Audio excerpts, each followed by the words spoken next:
Shri George Joseph, ഇതിലിപ്പോൾ ഒരു motive വേണം എന്നുള്ളതാണല്ലോ. അത് പോലീസ് ഇതിന് എന്താണ് ഈ കൊലപാതകങ്ങളുടെ ലക്ഷ്യം എന്ന് കണ്ടെത്തണം, അതിനുള്ള ശ്രമം നടത്തിക്കൊണ്ടിരിക്കുകയാണ്. അതിലേക്ക് പോലീസ് എത്തുക തന്നെ ചെയ്യും. പക്ഷേ ഇതിന് മുൻപ് കണ്ടിട്ടുള്ള കേട്ടിട്ടുള്ള കൊലപാതകങ്ങളിൽ ഒന്നും കാണാത്ത രീതിയിലുള്ള ചില ഘടകങ്ങൾ കൂടി ഉണ്ടായിട്ടില്ലേ?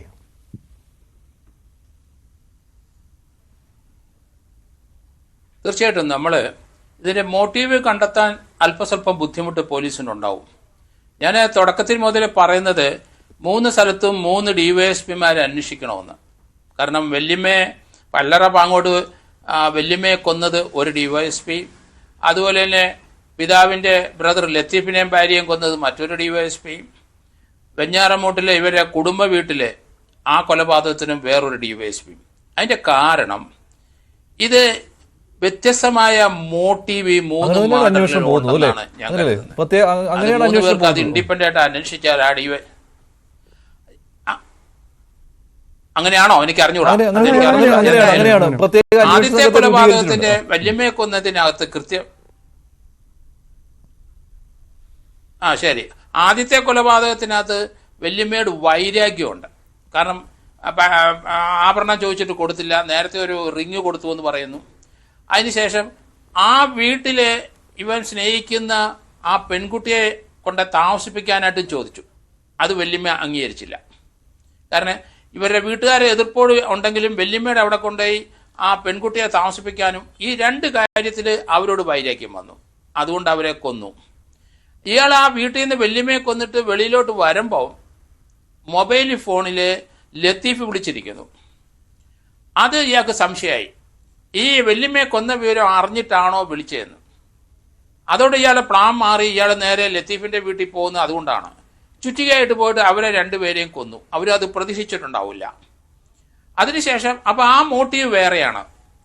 വല്യമ്മയെ കൊന്നതിൻ്റെ മോട്ടീവ് ഇയാളുടെ ആ പെൺകുട്ടിയെ അവിടെ താമസിപ്പിക്കാത്തതും അവർ സ്വർണം കൊടുക്കാത്തതും, കുടുംബ സ്വത്തുകളെ 75 ലക്ഷം രൂപയുടെ കടമുണ്ടായിട്ട് കുടുംബസ്വത്ത് വിൽക്കാനായിട്ട് ഈ പിതാവിൻ്റെ ജ്യേഷ്ഠൻ CRPയിൽ റിട്ടയർ ചെയ്ത അയാളും ഭാര്യയും ലത്തീഫും ഭാര്യയും സമ്മതിക്കുന്നില്ല.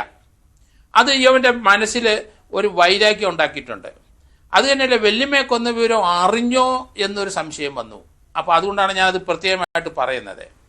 അതിനുശേഷം താൻ ഇഷ്ടപ്പെടുന്ന തൻ്റെ ഏറ്റവും അടുത്ത ആ പെൺകുട്ടിയെയും താൻ ഏറ്റവും കൂടുതൽ സോഷ്യൽ മീഡിയയിൽ തന്നോട് ചേർത്ത് വെച്ച തൻ്റെ അനിയനെ 7ാം ക്ലാസ്സുകാരിൽ പഠിക്കുന്ന അവനെയും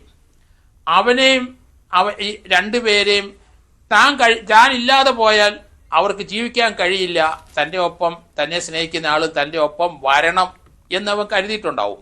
പക്ഷെ അതിൽ അതിക്രൂരമായിട്ട് കൃത്യം നിർവഹിച്ചു എന്നുള്ള ഘടകം കൂടി അവിടെ ഉണ്ടല്ലോ ശ്രീ ജോർജ് ജോസഫ്. അങ്ങനെയാണെങ്കിൽ ഇത്തരം കേസുകളിൽ സാധാരണ ഇപ്പോൾ കുടുംബത്തെ കൊന്നതിന് ശേഷം ആത്മഹത്യ ചെയ്യുന്ന കേസുകളിൽ ഇത്ര പൈശാചികമായ രീതിയിൽ ആ കൊലപാതകങ്ങൾ നടത്താറുണ്ടോ?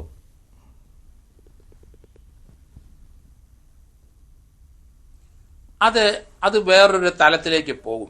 ഞാൻ ഇത് പറഞ്ഞു വെക്കുന്നത്, നമ്മളെ ട്രിവാൻഡ്രം റൂറലിൽ കണ്ടല്ലോ, പിതാവിന്റെ കഴുത്തറക്കുന്ന ഒരുത്തനെ കണ്ടല്ലോ. അവൻ എന്തായിരുന്നു, ഏത് രീതിയിലാണ് വികലമായ ചിന്തയല്ലായിരുന്നോ അയാൾ ചെയ്തുകൊണ്ടിരുന്നത്?